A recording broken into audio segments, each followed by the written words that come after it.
जय Shri Krishna Mami's kitchen YouTube channel रे स्वागत। आज आमर ओडिया मानकर अति स्वादिया ट्रेडिशनल रेसिपी दही माछ बेसर बनामा।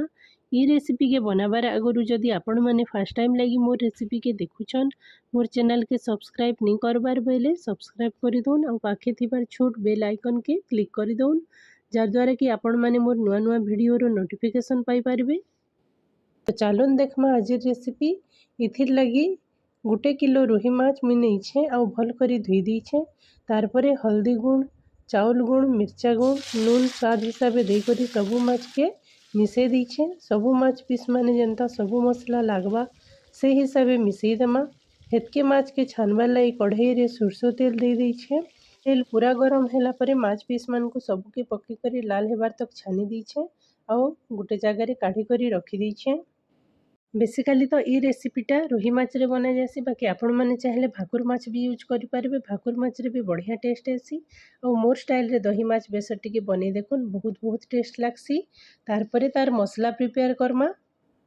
ग्राइंडर जार रे 6 ରୁ 7 टा लेसुन कोला गोटे बड़ प्याज के काटी करी पकईछे। कला सुरसो 2 चामच देइछे। आपण माने हल्दिया सुरसो जेन मिलसी सेटा के भी यूज करि पारबे।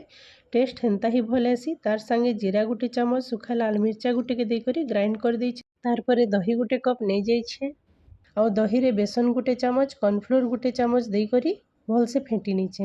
कॉर्नफ्लोर देवार माने हला जदि बेसी पानिया हो गला बेले भी तार कंसिस्टेंसी के मेंटेन करबा।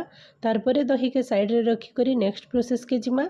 कढ़ाई रे 6 ରୁ 7 बड़ चामच सरसों तेल फिर थरे दे देइछे। आ तेल गरम होला परे गोटा सरसों गोटे चामच, जीरा गोटे चामच पके दीछे। सेटा जेते बेले फुटीगला ग्राइंडिंग करी करी जेन रखी थी मसला के भी देकरी 2-3 मिनिट भाजीछे। तारपरे हल्दी, कश्मीरी लाल पाउडर, 2टा लाल लाल टमाटो के काटी करी पके दीछे और स्वाद हिसाब नून भी ऐड करीछे। आउ टमाटो जेते बेल तक सॉफ्ट हेबा सेते बेल तक भाजीछे।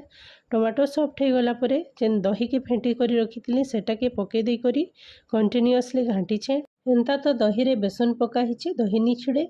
बाकी दही पकाला बेले गैस रो फ्लेम के पूरा सिम कर देबे, निहले बंद कर देबे। तापरे दही पके सारला परे गैस रो फ्लेम फेर ऑन करी करी कंटिन्यूअसली घांटुथिबे जेते बेल तक फुटी नी जिबा। एबे देखि पारुथिबे मसला फुटी गला न। तारपरे पैन गोटे ग्लास दे करी फेर थरे फुटबार लागि छाड़ी दीछे। पैन फुटी गला परे माछ सबू के लगे करी जस्ट 5 मिनिट मसला के एब्जॉर्ब करबा लागि फेर थरे छाड़ी दीछे। लास्ट रे फिश मसाला गोटे चामच, धनिया पत्तर के छोट छोट करी काटी करी पके दीछे। तो इटा ही गला दही माछ बेसर गरम गरम भात संगे सर्व करमा।